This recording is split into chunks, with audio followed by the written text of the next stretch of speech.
Okay, so with part two, I just wanted to wrap this up and kind of shed light on some things that are that would be apparent or I think sometimes are hard for you to understand, or not. I don't think they're hard for you to understand. I think that they're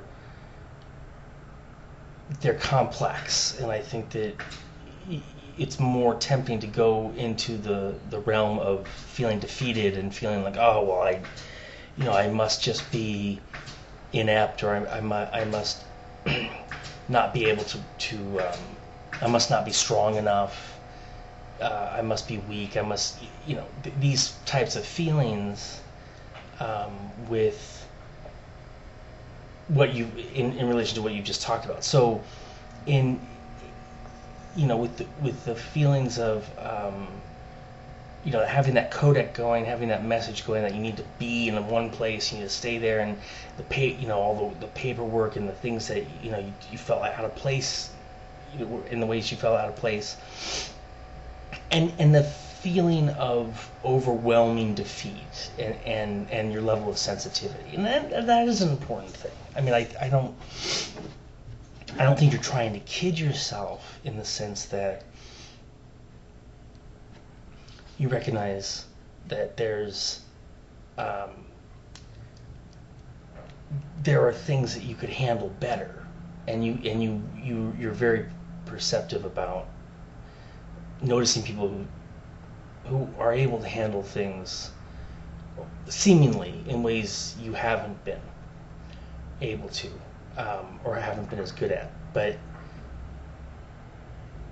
there's a cause and effect. There's a reason for the the way a human being progresses, and um, the hows and whys. Like,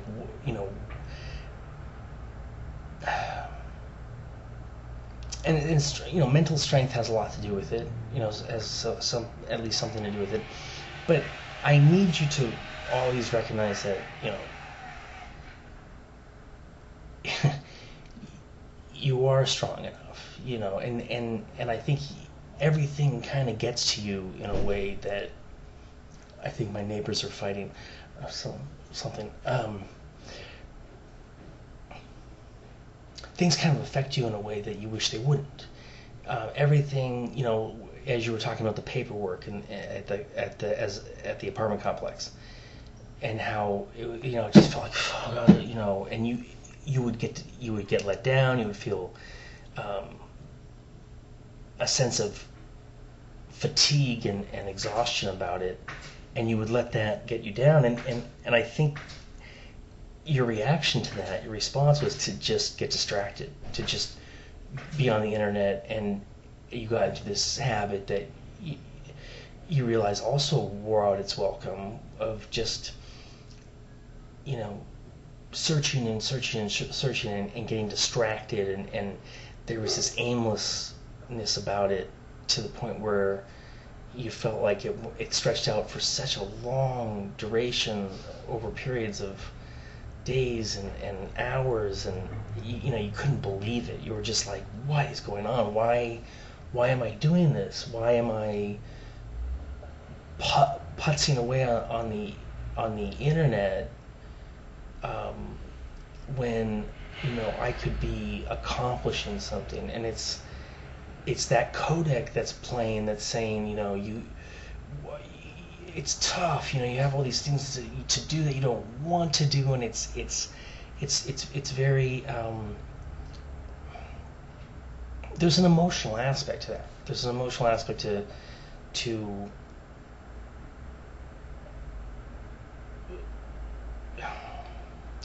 for you. There was an emotional aspect to feeling like you were trapped in a certain circumstance that you didn't want, that you couldn't, that you wanted to appreciate, that you wanted to have a good attitude about, but wasn't working for you, and you were exhausted, and your response was to just kind of keep things, in a way, it makes sense. You want to keep things level, so you're like, how can I distract myself from these other difficult, these feelings of disappointment and being let down? And even that, became exhausting. It's like, I'm not accomplishing it, I'm not doing anything, I'm not progressing the way I want to. And it's all those types of feelings, and there's ways to, it all comes back to knowing you're in the right place, knowing you're doing what you're meant to do, and what you're passionate about. I think then it's like, well, wow, magically I have all this energy. And on the reverse side, you have to do things, you have these intense responsibilities over things that you're not crazy about and you're not meant to do, and you don't feel an affection for and a passion for, and it becomes, and that's a you're not alone there. That's a very common problem and conflict with a lot of human beings. But it's that conflict that, that's the reason why it's been so hard to quit smoking and to stay on a plane where you're constantly discovering and finding new things and new avenues. It's amazing what happens when you come through and you persevere and you do accomplish something. Because this, because you have accomplished making various projects. Some of them, not easy at all. There's a tremendous amount of all the adrenaline, all the excitement, and the sense of accomplishment.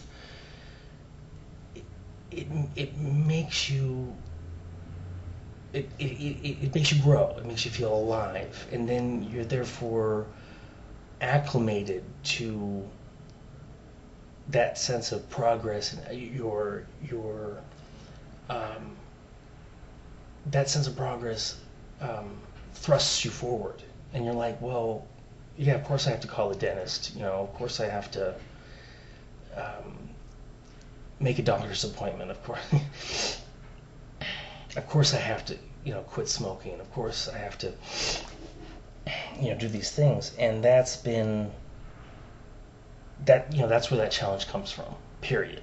You have to, and so you do have to make yourself move forward. You have to force yourself to do things despite the codec playing about, you belong here and it's not easy and, all these things. You have to consistently do things that are new and go places that are new and discover new things in order to know what's possible.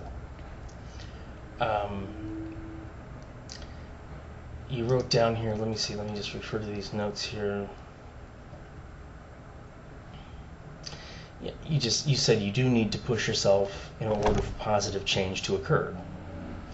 In order for positive change to occur, that that you have to push yourself. You have to, and that it's exciting. That ultimately that's what you want to do.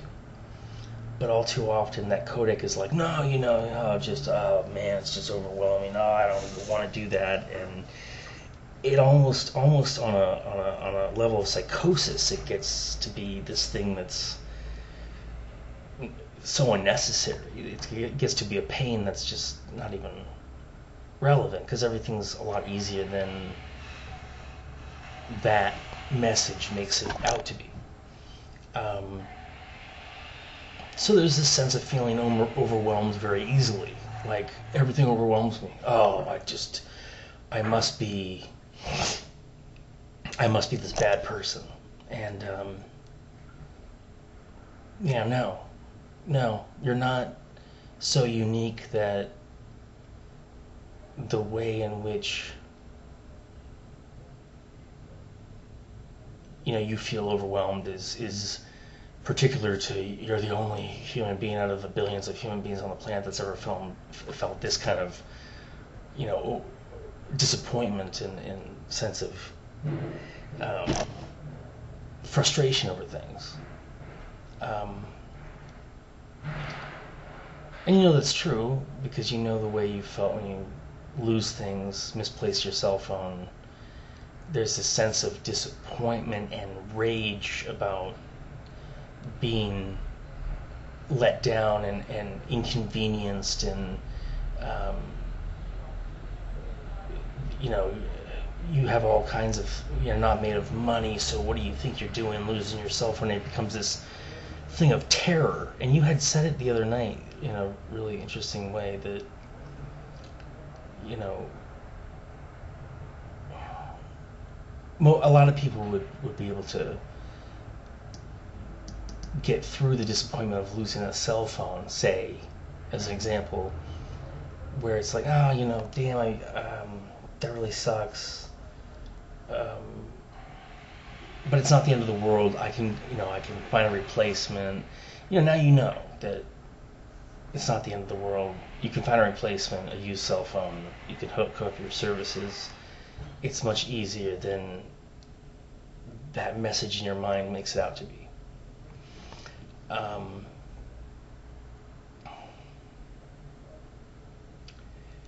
So that's important to realize. One of the things that I think is fascinating, very interesting, and something to keep note of is that, you know, you've come through very difficult situations, and you've come out really well. You know, I mean, and sometimes they're easier to, especially these situations will be easier to handle in more ideal circumstances, but even right now, you recognize that moving on from Jocelyn wasn't as hard as you made it out. That it wasn't as hard as it could have been in years past. I mean, there was a very good reason for that, as you recognize that you had kind of been falling out of love for a long time, but you didn't fall out of love with the cats, and there was a kind of a tapering period, you know, where you were visiting the cats, and you weren't really going every freaking day. You know, you weren't there every day. You weren't there every other day. You were visiting on average, I think, like once. First it was like once every 2 weeks, and then it was like once a month. And then, you know, she said that she has to move on, and she can't be,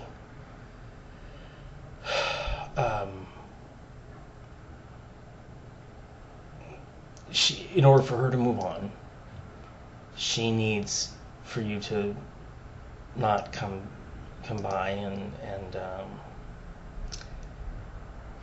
that's such a weird way of putting it. It's understandable in the sense that if it were children, it would be a different scenario, of course. But and it's interesting that you can distinguish because you love those cats so much. But you were very strong in strong-willed and strong. You had a certain amount of strength there in your ability to move forward and go, you know, she's right. You know, like ex-boyfriends don't walk in and out of their ex-girlfriends' apartments.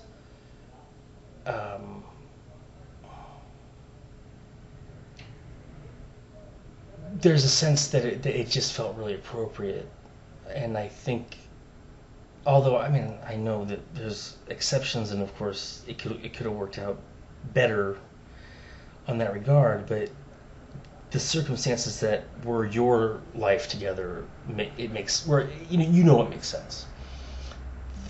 There was just based on the emotional foundation of where you guys were, it makes sense that it's probably better that she's not like waiting. She's not feel because you know how she is. Also, you recognize that she's going to feel a certain way just because of the fact that you need to visit the cats, and you recognize that. It could have been different, but it wasn't. You just recognize that. You didn't give in. It wasn't like, oh, I can't see. I'm devastated. I mean,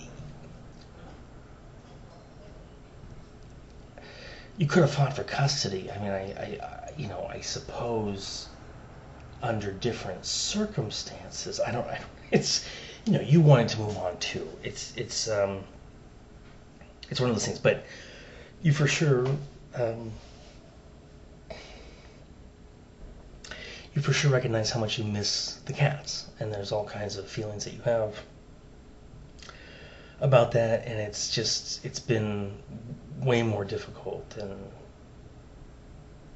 moving on from the relationship. It's been very emotional, and you haven't seen the cats in over 4 months now, and there are times it's very difficult, but I think you would have even a better understanding, even though you have a good understanding already, you would have a better understanding if you were right where you wanted to be, and things were, you're like, oh, I'm ready to take this on in this new challenge, and I'm ready to do this. You would even have a better understanding, even though it can't be perfect. Nothing. It can't be perfect. Of course, you're going to miss the cats. You love those cats to death, and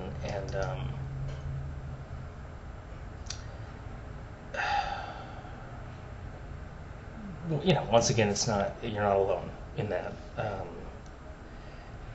It's what doesn't kill you makes you stronger, and that's definitely true in this case. Okay, so. Is that really where you want it to end? I just feel like...